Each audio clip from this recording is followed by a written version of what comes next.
Happy Thursday, everybody. Hope you're having a great week. And right now, where I am, the weather is cooling down, and it's been fun to pull out the hoodies and think about fall.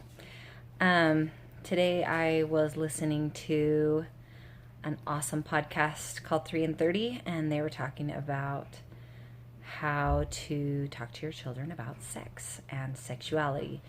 And it was super informative, and I will link that podcast in the description box below. It's under 30 minutes, I think, maybe a little over. She's usually around 30 minutes. And there were some really great resources and just some lots of good food for thought things to help our kids as they try to navigate being sexually healthy throughout their lives. And just the importance of the fact that they get their information from us and that we are comfortable talking about it. And if we are not, some things we can do to get more comfortable. And that brought to mind this book that I have been reading. I'm not all the way through it yet, but it has been a wonderful resource as far as sexual health goes. And it's by this lady, Emily Nagoski. She is I don't know, we'd call her a sexpert, a sex scientist, and she just focuses on women's sexual health. And I actually found her, she had given a TED Talk, I'll link that in the description box too, and it was so good. And so I looked her up and I saw that she had written this book, and then I actually had a friend who brought it up too and said, oh, I heard this book's really good. I would say that this book is appropriate for women who are already married and sexually active, so like I probably wouldn't give it to like a 15-year-old. And I will also say that it is not like a spiritual or religious book. It is a science book. So she addresses all women in all their preferences. So she does use some women as examples throughout the book. And I found that some of those I could relate to, and some of them made me really uncomfortable. So I just skipped them. But that's what she said. Take this as kind of like if you go to a cafeteria and you kind of pick what you want, take what's helpful for you.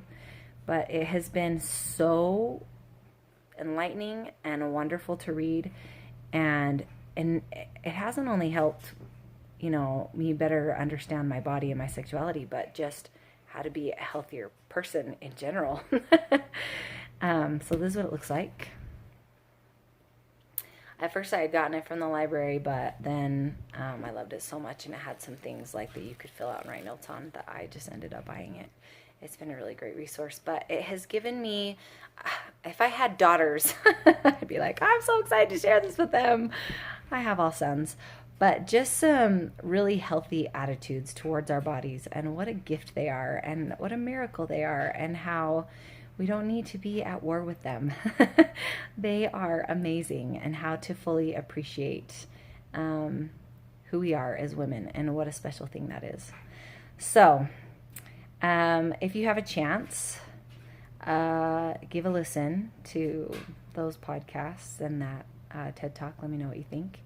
And then if you just have resources that you've used to talk to your kids about sexual health, because I feel really blessed that I lived in a home where that was not taboo, and growing up, it was a conversation we regularly had as a group, as individuals. I never was embarrassed to talk about it with my parents. They were just open and made it very normal, which it is. So, so then, I found out that many of my friends did not grow up in that way. And so I always want to give as many help and resources to people who weren't lucky in that way, so that they will be able to talk to their kids, and their kids will feel prepared for what's going to come and comfortable with their changing bodies and be able to see their bodies as miracles. One of my favorite books is Growing Up by Brad Wilcox. The title is Growing Up. And when my boys are around that age of hitting puberty, we read through the boys section and the girls section, so they understand about everybody's body and what they're going through. And then we just continually talk about things. And I just constantly tell them that they're normal. And we also talk a lot about pornography and what we should do if we come across it, and how it affects us, and how it's just normal, that's just a part of life to be interested in those things, and how Satan can use those things to throw us off and to confuse us. Anyway, if you have any books that you've really enjoyed, or talks, or I don't know, advice that you've ever gotten that's just been helpful.